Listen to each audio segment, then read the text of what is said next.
सोलापूर जिल्ह्यातील कुरुल कामठी रस्त्यावर भीषण अपघाताची घटना घडली आहे।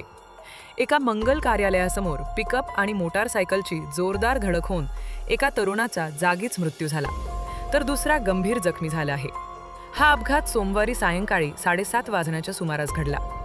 या अपघातात चेतन तानाजी पवार, वय 27, राहणार कामठी, तालुका मोहोळ यांचा जागीच मृत्यू झाला, तर मोटारसायकलच्या पाठीमागे बसलेले अमोल कुमार भोसले, वय 33, हे गंभीर जखमी झाले आहेत।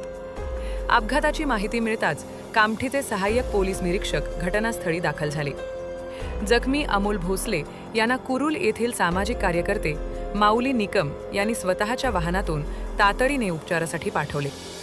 मिळालेल्या माहितीनुसार आवडी येथून एक पिकअप वाहन भाजीपाला घेऊन सोलापूरकडे जात होते। त्याच वेळी चेतन पवार आणि अमोल भोसले हे मोटारसायकलवरून कुरुलकडे निघाले होते। निकम यांच्या मंगल कार्यालयाजवळ दोन्ही वाहनांची समोरासमोर जोरदार धडक झाली।